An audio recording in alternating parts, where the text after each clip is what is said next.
Hello Internet, and welcome to a new tutorial. Today's tutorial, I want to talk about the groove and how to give your leads a groovy feeling to them. Now, I'm going to demonstrate these techniques using Pigments 3, but you can replicate most of them outside of Pigments 3. So, no excuse to close this video. Yeah, anyways, I consider this tutorial the second part of last week's tutorial because somehow what I'm going to show you will complement what I've showed you last week. And just like last week, I'm going to use one of the presets of my latest Pigments pack that came out a couple of weeks ago to demonstrate these techniques. Now, this preset is called ARP Surfing the Galaxy. It's an arpeggiated lead, which sounds like this.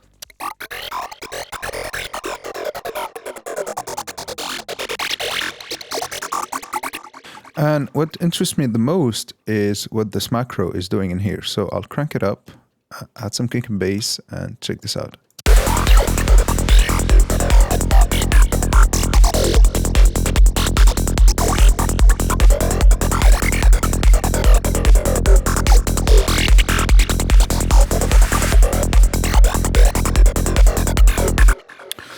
Okay, let's start with the tutorial. So unlike last week, I'm going to replicate this preset.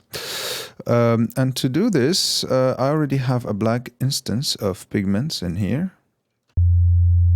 Nothing too special, just an initialized, I can't speak anymore, an initialized preset. So first of all, I'm going... In that preset, we have, just take a really fast look at it.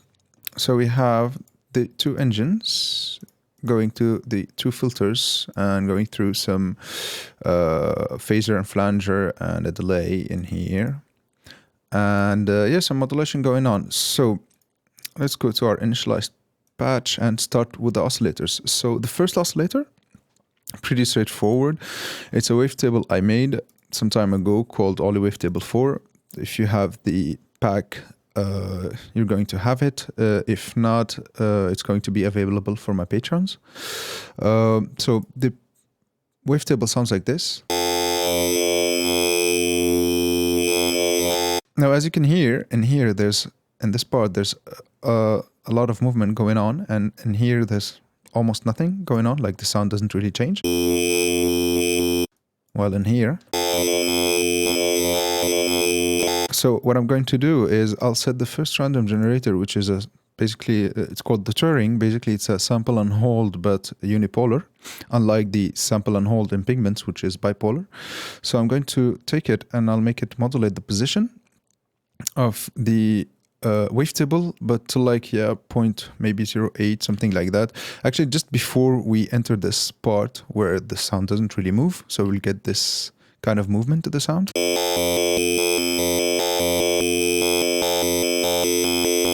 So basically, we'll always get movement just by modulating the position of the wavetable. And to give it some grittiness, there's some linear FM going on in here with the triangle modulator, which was set 1 octave lower, and the tuning was set to absolute. Now, sometimes the difference between absolute and relative is really tiny, just like in this case, and sometimes the difference is huge. So I'll crank that FM a little bit, just like so. So we have this. This is an absolute. Just check the grittiness. Now when I'll set it to relative, there'll be just a tiny bit less grittiness, if that makes sense.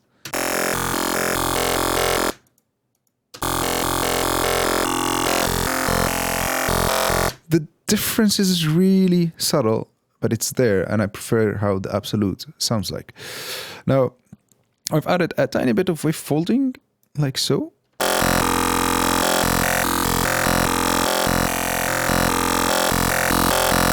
As you can hear, it contributes just a tiny bit to the sound. You don't necessarily have to add them, but these are the small things that you add that will contribute a lot to the sound and that will give your sound some character. So anyways, moving on, Let's go to the second engine. Now the second engine, pretty straightforward. I took a wavetable from Dada's last wavetable pack. I've already reviewed it. You can check the link right in here. Now the wavetable is called FM Pulse 1. Sounds like this.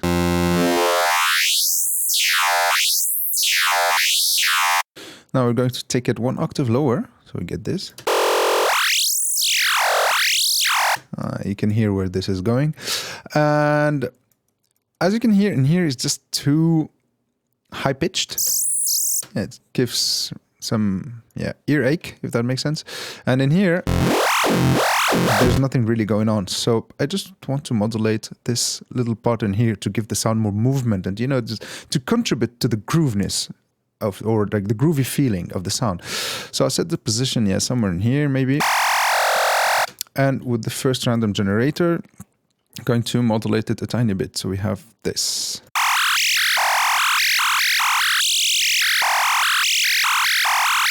Perfect. And by the way, the rate of the random modulator is 1/8. I prefer some modulation on 1/16, others on 1/8. It really depends on the groove that I want to give to the sound. But for this one, 1/8 is really good. Now, I'm going to turn off the second engine. I'll turn off the utility engine. And now let's take care of the filters. So the first filter was low pass 24 dB per octave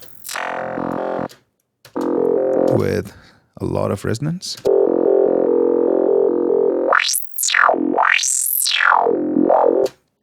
By the way, before we continue with the filters, let's just take care of the sequencer, because there was the ARP, which was on. Now, the ARP contributes a lot to the grooviness, let's say, or to give the sound the groovy feeling that it needs. And to give this groovy feeling, first of all, we're going to set the rate to 1/16. And the most essential for me parameter to give the sound the grooviness is the gate length. Now, you can set it to 100%. And then you set the randomization in here to half a bar, because this is half a bar. So every time it's going to read these 8 steps, it's going to re-randomize the gate length. But when you set it to high values like these, it's like this, it's going to alternate between opposite values. And these opposite values could be really in the extreme. So a really tiny gate length and a really long gate length. And this might sound cool, but in a context of a full track, it's going to make the sounds weaker, if that makes sense. So for this, instead of setting it to 100%, I'm going to set it to something like 40%. Like this, it's going just to give a groovy feeling to the sound, and the gate length won't be the same, and yet the sound will stay consistent and powerful, if that makes sense. So now we have this.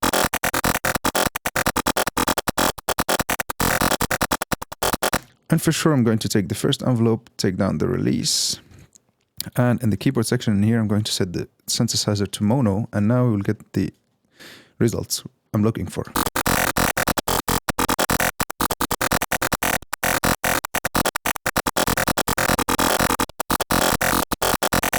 See, we have grooviness, but we don't have a lot of difference in the gate length, if that makes sense. Now, let's go back to the filters. So the first filter, as I said, bandpass 24 dB per octave, and I want to modulate the cutoff between these two areas. But at the same time, I want to emulate my movement, like my hands movement, if I was playing with a cutoff knob or fader or whatever. So I want it to sound something like this.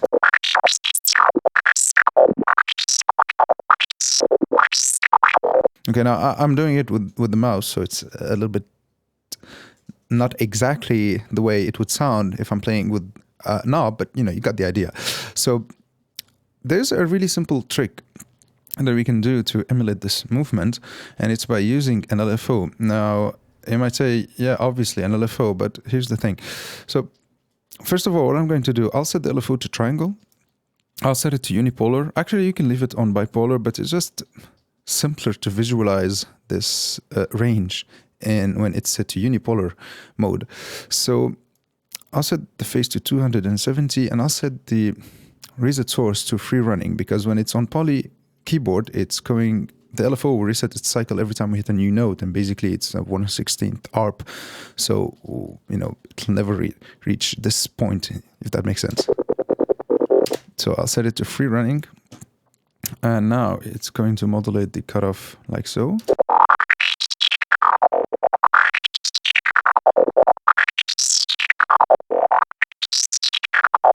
Perfect.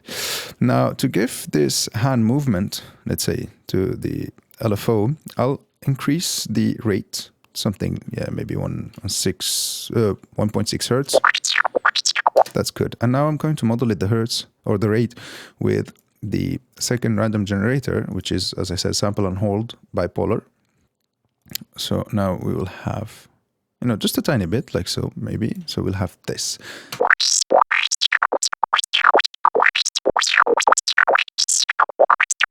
Maybe it's going too fast, so I'll just slow it down a tiny bit.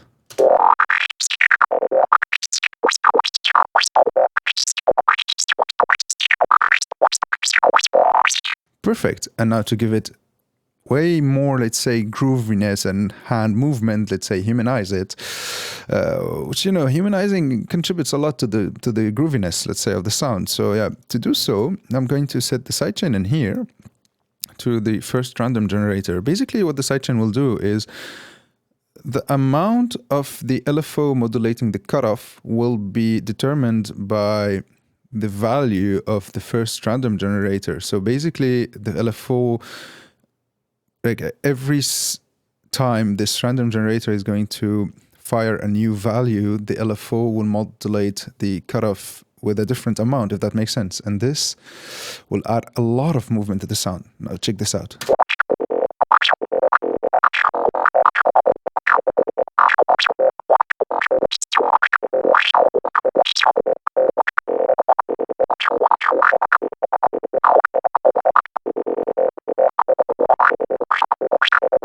I've just set the second random generator to modulate a bit less the rate of the first LFO, because I thought it's going way too fast. And now what I'm going to do is a really simple trick that I've already showed. It's called the filter FM. For this, I'll take the third LFO in here. I'll set it to triangle. I'll leave it on unipolar. I'll set the rate to something really fast, like, yeah, maybe 45 hertz or so, and I'll make it modulate just a tiny bit the filter cutoff. And now we have this.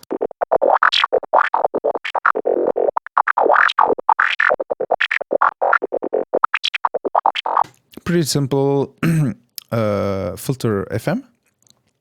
And then I want to add more movement to the sound, and there's a really nice trick to do so inside of Pigments, which can be replicated in other synthesizers, by the way, is by using the low pass gate. Now, the low pass gate is known for making percussive sounds, and we're going to use this to our advantage and give the sound a percussive grooveness, if that makes sense. So I'll turn down the low pass gate, so the filters will stay in serial, so now there's nothing going through the low pass gate. And I'm going to modulate this level in here, or let's say the cutoff, with the second envelope, like so. I'll make it modulate all the way up, and I'll set the time in here to fast. Now, the envelope, I'm going to set it to 0 attack and a really, really, really fast decay. Like I want it to get really clicky. So I'm going to play the sound and just turn down the decay till I find that point.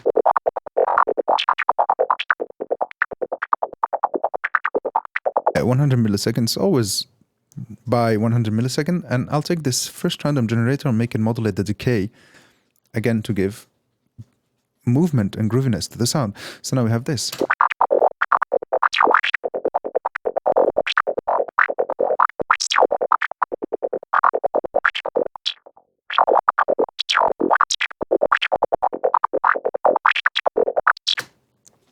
And now what I'll do, the first engine in here, I'm going to blend it, and I'll send it 50% to the first filter and 50% to the second one.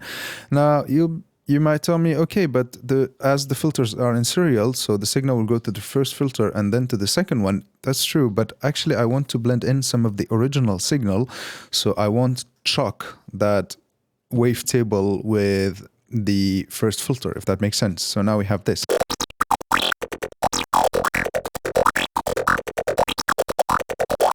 When I've blended the sound between the two filters, we heard that, percussive character of the low pass gate way better than when it was only on the first filter going through the second filter, if that makes sense. Now, I'll turn on the second engine in here, and I'll turn down the volume. So now and I'll send it to the second low pass, to the second filter, the low pass gate. Now we have this.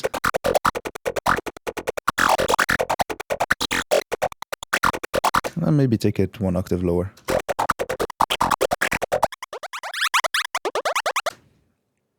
Now I'll leave it the way it is.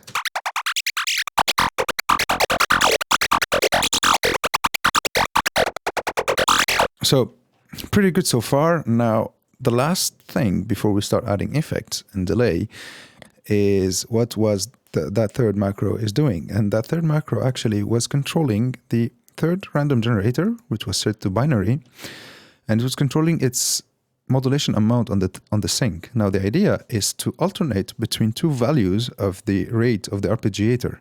Basically, I wanted to alternate between 1/16 and 1/8 to give the sound that groove, or that main groove it had. So I'll set it to slower modulation value, maybe 104, and this probability number in here, or this probability knob in here, I'll take it down a little bit, and this probability will control the probability of having these peaks, let's say, or like as the binary random generator alternate between zeros and 1, the probability will determine the probability of having one value, if that makes sense. So now we have this.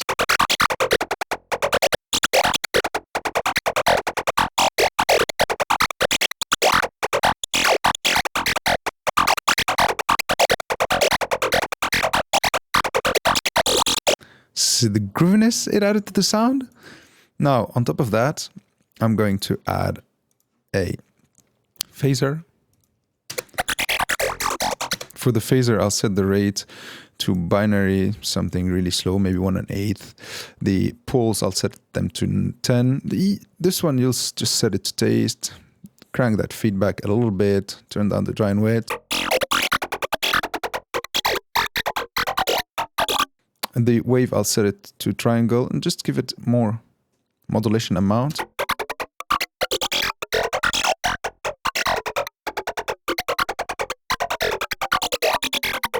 It's all about just finding the sweet spots with the phaser, and actually the phaser of Pigments sounds pretty good. And now I'll just add a delay, pretty simple, ping pong, 1/8, dotted, nothing too special.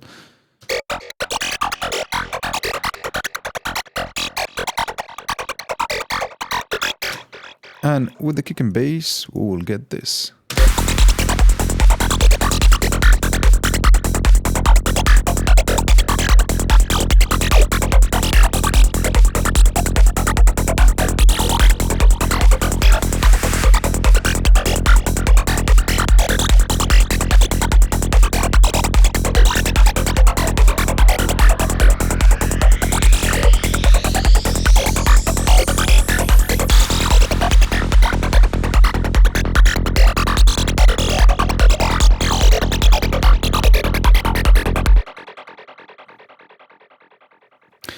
And yeah, that's pretty much it. With this is the end of this tutorial. I really hope you've liked it. I really hope you've learned something new. And if so, and you want to help me make more psychedelic tutorials and more psychedelic music, you can consider becoming one of my patrons or buy my presets on Gumroad, following the links down in the description. Yeah, have a great one.